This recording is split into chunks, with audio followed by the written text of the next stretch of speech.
ọ̀rọ̀ Ọlọ́run tẹ́ fẹ́ gbọ́ lákòókò yìí ni a pè ní ọ̀rọ̀ òtítọ́ látẹnu bàbá wa olùṣọ́ àgùntàn Aísáyà Ògúnbọ̀mẹ́hìn.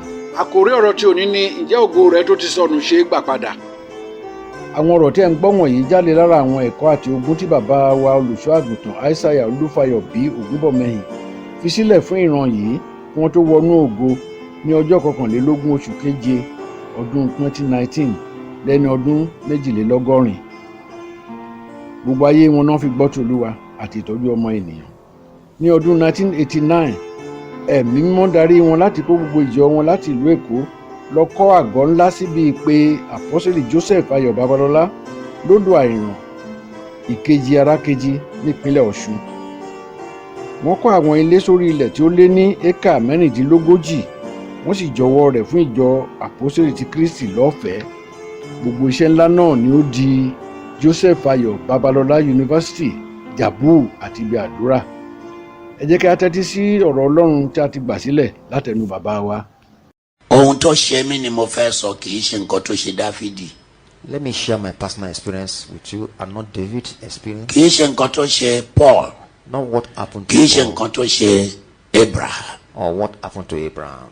Nǹkan tí mo rí láyé tí mo wá. What I experienced in this life I'm living. Ìgbà táyé sú mi bíi tiẹ̀.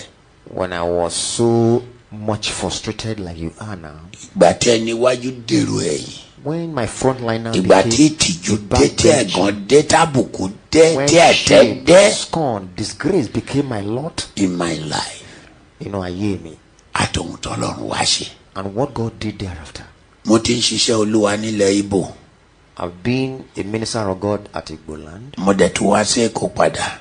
And I returned to Lagos. But by the time tí màá fi wá sí Èkó padà, By the time I got to Lagos, mo ti ní feeling àwọn ogun yẹn lára mi. I began to experience these challenges in my life. Ogun yẹn náà ló jà mí títí tí mo fi dé ọ̀dọ̀ Olúgbòde ní Mushin. It was that warfare that brought me to a man called Olugbode at Tá à Mushin. ń gbé Ọ̀yọ́ street là ń gbé ńgbà náà. We were living at a place called Oyo Street. Tí mo sọ pé mo ń ti Ọ̀yọ́ street lọ máa ra àmàlà ní Àtẹ̀wọ́lára ní Mushin. From Oyo Street, I was going to buy amala at Atewolara, all in Mushin area. Mo dẹ̀ ti jẹ́ olórí ìjọ fọ́dún mẹ́ta. And prior to that time, I've been the leader of a church for 3 years. Ní ìsìn mo dọ́mọ ọ̀dọ̀. That time, I became a Ẹni tí mo ti ń sun fọ́nà bẹ́ẹ̀dì. I who have been sleeping on a volume Mo dẹni tó ń mattress. sun ẹní ìfàfà tí wọ́n fi ń sá kòkó. I was sleeping on a traditional mat used in the farm in cocoa processing. Èmi tí mo nílé tí mò ń gbé. I that used Mo dẹni tó ń sun àárín ọ̀dẹ̀ tí gbogbo ayé to live in my own tí apartment. wọ́n rìn kọjá. I was now living on a corridor or a passage for all and sundry. Èmi tí mo ní wardrobe tí mò ń kaṣọ sí. I that once lived in a room with a wardrobe. Mo dẹni tó fi ẹ̀yìn ilẹ̀kùn ilé. The door that leads to Ilẹ̀kùn tá a kọ́kọ́ máa ṣí. The first door, Kéèyàn tó wọ ọ̀dẹ̀. the entrance door, Ẹ̀yìn ibẹ̀ ni mo dẹ̀ ń gbé pọtimọ́ntò mi sí. and the back of that door. Torọ́ ọ̀gá tí mo wà lọ́dọ̀ ò jẹun wọnú ilé ẹ̀. My boss there didn't allow me to step into his room, Bí gbogbo ẹ̀ sáà ṣe dé bá mi ṣá ni. and the world crashed on me. Mo mọ̀ pé nǹkan kan ṣẹlẹ̀ láyé mi but mi lè sọ pàtó nǹkan I náà knew kò yé mi. something went wrong, but what went wrong? Ọ̀dọ̀ Olúgbòde mo ẹ̀ṣẹ̀ kọ́ mọ́ ṣe ń mọ ọ̀tá ilé. Òun ló Under kọ́ this, mi. my new boss called Olugbede, he Òun opened ló my jẹ́ kí n mọ̀ pé eyes. ohun tó ń ṣe ẹ́ yìí o What I ọ̀tá went ìdílé ni. He told me I was going through enemy within challenges. Òun ló kọ́ mi. It was the one that opened my eyes to that. Ló bá dijọ́ kan One day, ní n bá rí ìṣípayá. I was in this trance. Mo wá rí i pé mò ń lọ ní ìrìn àjò kan. I discovered I was on a journey. Iṣu wà lọ́wọ́ ọ̀tún mi. I had yam on my right hand, Iṣu wà lọ́wọ́ òsì tí wọ́n ti ṣètò jiná ni o. already cooked yam. Ní ìrìn àjò yẹn inú mi wá ń dùn. In that journey, I was happy. Mo wá ń fi ọwọ́ ọ̀tún jẹ iṣu. I was eating from Mo wá ń fọwọ́ òsì jẹ iṣu. from both sides of this man. I was eating those yams. Bí mo ṣe rìn síwájú díẹ̀, After a while in that journey, tínú mi ń dùn. with happiness and joy, Bẹ́ẹ̀ ni mo rí ní tọ̀hún tó dé. then I saw this person Ló bá mú iṣẹ́ ọ̀tún ló gbà. snatch away the yam on my right hand, Ló mú iṣẹ́ òsì ló gbà. ditto the one on the left hand. Ẹ má ò tí ẹ mọ̀ pé nǹkan kan tó wà lábíyá mi mọ nǹkan náà. Something was hanging on my armpits. ẹni tó gba iṣu under yẹn my lọ́wọ́ mi armpit, the one ló that jẹ́ kí n mọ̀ pé nǹkan wà lábíyá mi. smashed the yam for me, bó made ṣe me discover, bá mi lábíyá yẹn nìyẹn and the person hit me, ní nǹkan on náà the- jábọ́ pẹ̀. and this thing from my armpit dropped. mo wá rí i pé ó jẹ́ kìkì gold. Jura, it was goldish in nature, ló bá mẹ́sẹ̀ ló bá fi ra mọ́lẹ̀ and the pàápàá. person stampeded on that gold material, bá tó tẹ̀síwájú. and I continued in that journey. ọwọ́ tí mo ṣe báyìí I stretched forth mo my kàn hand. rí búrẹ́dì ó wá jẹ́ búrẹ́dì yẹn láti ìlú òyìnbó ló ti wá. I got the bread in that dream abroad. bí búrẹ́dì yẹn ṣe dọ́wọ́ mi mo mọ̀ pé láti ìlú òyìnbó ni. When I got the bread, I discovered it was from abroad. náà bá tó fi sardine sí. It contained sardine. ìyẹn ò tẹ̀ ẹ̀dẹ̀ jẹ́ kí n rántí ẹni tó tẹ̀ ẹ̀dẹ̀ gba iṣu lọ́wọ́ mi. I couldn't remember that a yam has been taken away from me earlier on. So bí mo ṣe tún ní kí n máa jẹ́ in an bí attempt mo to máa do ṣe this, tó rí ẹnìkan tó dé ìyẹn tó yàtọ̀ sí èyí tí mo kọ́kọ́ rí o lẹ́lòmíràn ní. different from the first person I saw, this bó mo one ṣe tó too, gba búrẹ́dì lọ́wọ́ mi and ni the bread was taken away from ló me, bá tún gba sardine. inclusive of the sardine therein. ìrìnàjò tí mo dẹ̀ máa rìn báyìí tí mo ní kí n tẹ̀síwájú báyìí mo kàn yọ sílé wa ni. And when I moved forward, I just saw myself in our family house, ni wọ́n bá gbé oúnjẹ lẹ̀ fún mi nílé wa. and they set a table for me. wọ́n ló ń jẹ rèé o. This is your ó wá food. jẹ́ ẹ̀bà It was eba àti ọbẹ̀ and a soup. tí wọ́n sè kò láta kò ní ẹyin epo kò ní kankan. No oil. It was just a bit different from water. wọ́n wá ní kọ́rọ̀gbẹ́ ni wọ́n máa ń pe ẹ̀bà yìí o. This eba is a hard one, ọ̀lẹ́kọ́ ńgbà tí mo tẹ́wọ̀ báyìí ọ̀lẹ́kọ́kọ́. very hard eba. wọ́n wá ní kí n máa fi jẹ ọbẹ̀ yẹn. And they said I should use it to almost watery soup and eat it. kò sẹ́ran ń bẹ̀ kò ẹran And watery kẹ́. soup, no soup, àní ọ̀sẹ̀ po. no oil in that soup. bí mo ṣe gbélé báyìí tí mo ní kí n gbọ́wọ́ lé báyìí. In an attempt to eat it, mo kàn bẹ̀rẹ̀ sí kọrin. and I began to sing. àjẹ́ àjìyà ẹ̀ṣẹ̀ o. A witch ọ̀fọ̀mọ ọlọ́mọ ṣèkúrú will jẹ́. suffer the consequences àjẹ́ àjìyà ẹ̀ṣẹ̀. of their action and sin. ẹlẹ́ṣẹ̀ àjìyà o. àjẹ́ àjìyà ẹ̀ṣẹ̀ The o. witches will suffer the consequences. mi ò jẹ́ kínní yẹn o torí orin yẹn ṣá ni mo sá ń I kọ pé discovered I didn't eat àjẹ́ that every. àjìyà ẹ̀ṣẹ̀ o. ọ̀fọ̀mọ ọlọ́mọ ṣèkúrú jẹ́. àjẹ́ àjìyà The witches ẹ̀ṣẹ̀ shall o. be punished for their actions. ẹlẹ́ṣẹ̀ àjìyà o. The sinner àjẹ́ àjìyà shall be ẹ̀ṣẹ̀. punished for their Nimbata wickedness. And I woke up. yes I'm gone. Tó o pariwo ẹ̀. okay ẹ̀mí náà sọ bẹ́ẹ̀ pé something is wrong with me. Nǹkan kan. báwo ló ṣe máa rí Something has báyìí. come. How can my life be like this? kó lórí ìjọ ọdún mẹ́ta dẹ̀ wá di ẹni tó dẹ̀ máa tí wọ́n dẹ̀ sọ̀dọ̀ ọmọ ọ̀dọ̀ tó gbé. A once kí ló dé. shepherd now living in penury.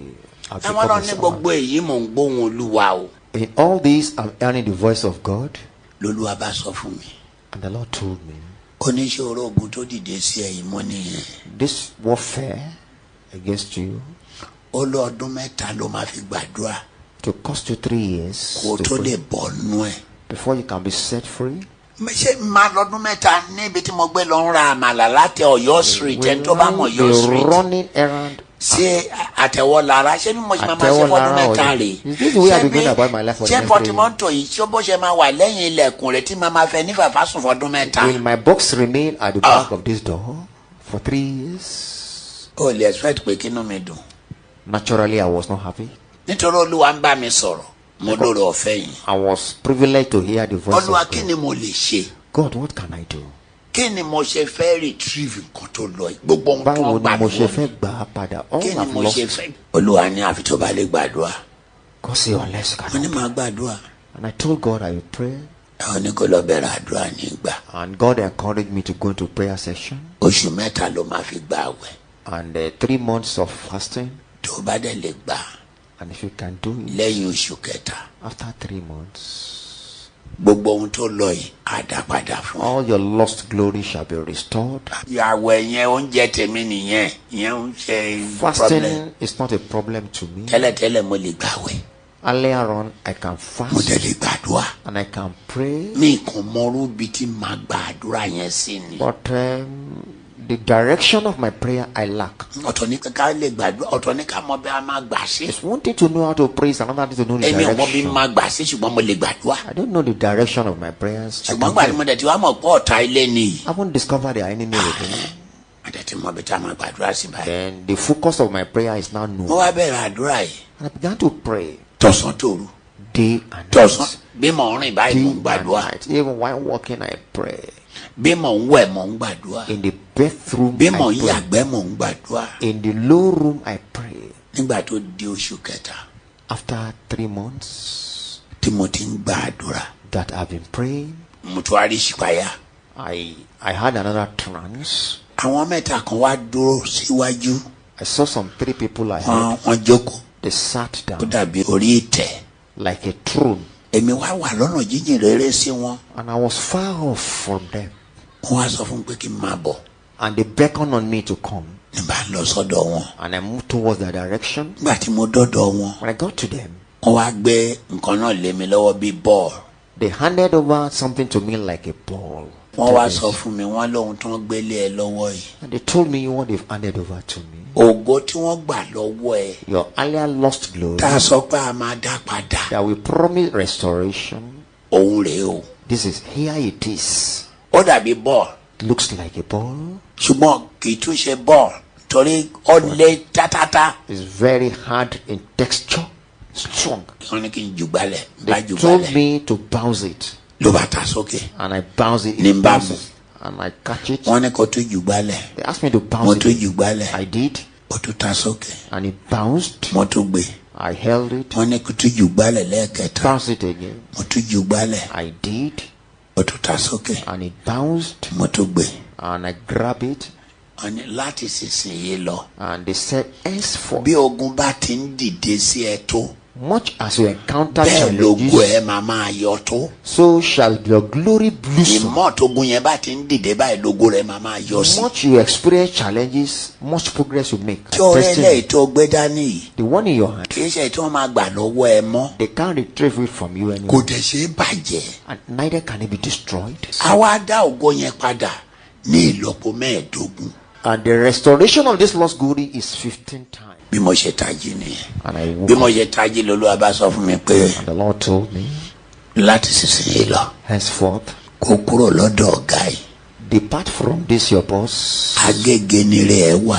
Agege is the place you will make it. kó máa lọ ságége. Relocate to Agege. tí ẹ bá ń fẹ́ láti máa gbọ́ àwọn ọ̀rọ̀ wọ̀nyí lórí WhatsApp ẹ sẹ́ndì yes sórí ẹ̀rọ ìbánisọ̀rọ̀ 0809 678 1135 0809 678 1135 kí Olúwa bùsí ọ̀rọ̀ rẹ̀ fún ìgbàlà ẹ̀mí wa àmín.